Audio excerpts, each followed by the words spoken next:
Hello, welcome to JV Trading News. Today is the 28th day, October 2025. How is your day going? I hope you have a lovely time wherever you're watching me. Today is Tuesday, and let's really go to the news review.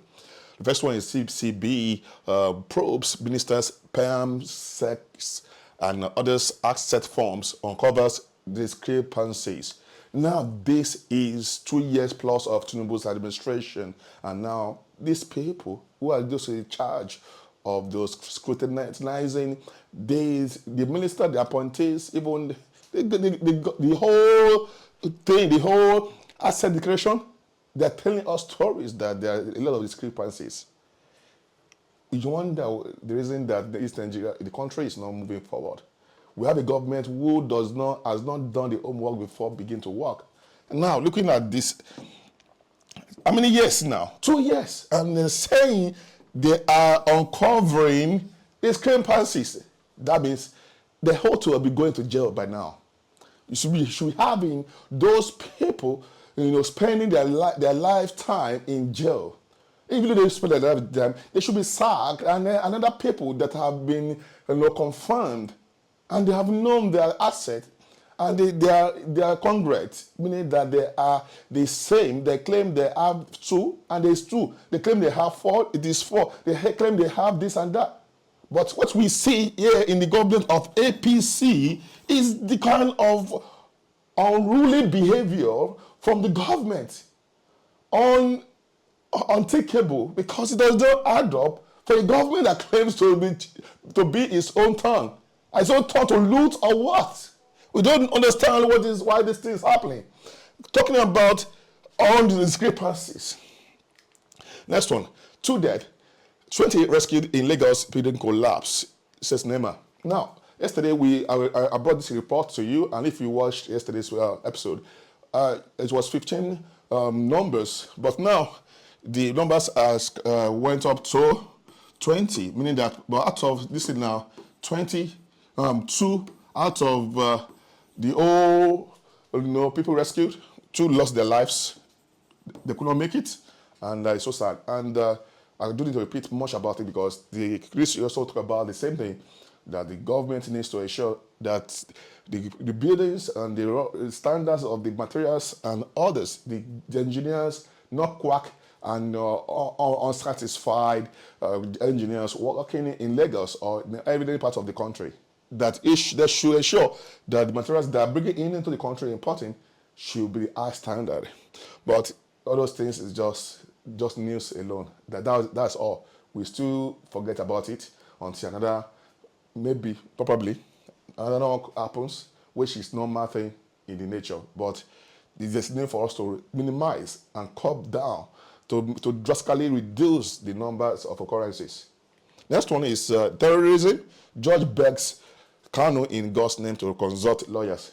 Now, remember that Kanu sacked his lawyers and said that, no, I don't want you anymore. I want to represent myself. Now, when he said he wants to represent himself, he made it clear that he will be the one to defend himself. And when the issue started, and on Monday, when he's supposed to defend himself, he said that there's no case, that he has gone through the papers, he has gone through the charges, and he said that there's no case, that he has nothing in the first place. There's nothing to defend, and the court says that they beg him that please consult your lawyers. This is not economics. This is about law.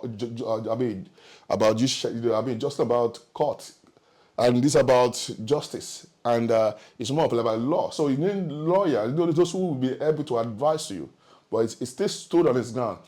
The court has given an option that even though he has the right to proceed to the writing of address, I call it then again, or he will be forced, or you will have to choose the second one if there's none. So they are suspended next week, November 4, 5, and 6. So let us wait and let's see what is going to happen next week about the case of Kanu and the APC or Tinubu's government. Next one is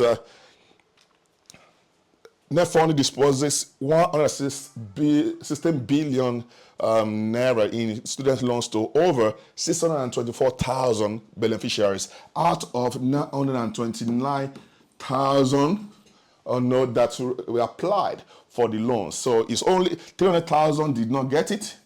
And then these are the numbers. And they have disbursed this amount since so far since April 2024, when, I mean, it's May, when they started piling up the names. Although it was April 2024 that Tinubu was signed and make sure that the fund, the Education Loan Fund, as the student loan began. Let's look at it. Now, the other advice, if you have words or children who are already entering into an institution, they should apply for it. So let's look at the next one. This is going to be only made in Nigeria goods qualify for ECOWAS free trade schemes, says federal government. In that, don't import from abroad and then try to use that for the West African, using for ECOWAS being liberation, or talking about this ECOWAS deal, meaning that produce something, then you'll be able to benefit from this scheme, the trade scheme, and not that you import from China and you now want to use it to sell it. They say, no, it's not going to work. Lastly, PENGASSAN crisis. Dangote refinery redeploys sack engineers to Borno, Zamfara, and others. Now, this is also fun, interesting. And you can see that the matter shows that Dangote try to redeploy them and then push them to the sub areas where it seems that there's no security. And again, they're saying, the interviewers, according to the letter, is that they will be sacked after 14 days if there's no response, meaning that they have to take action and accept the letters, maybe a deployment letter, and then let them move. But they show concern that this place is not a good place. And they are going to serve for like 2 years as a trainee. They're going to be on the training and they're going to get training. And then from there, they can, so that they can increase their skills. So this is so funny. It's so funny kind of deployment. I don't know if you're elevating, I don't know how you'll be feeling right now, but according to him, Delta is fighting or is protecting his business of refinery.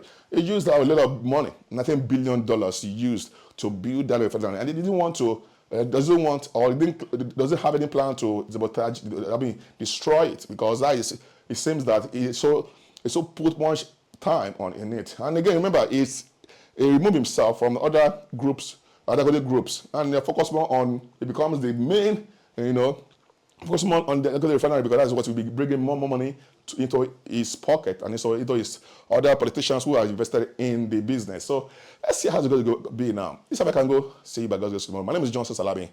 Enjoy your Tuesday.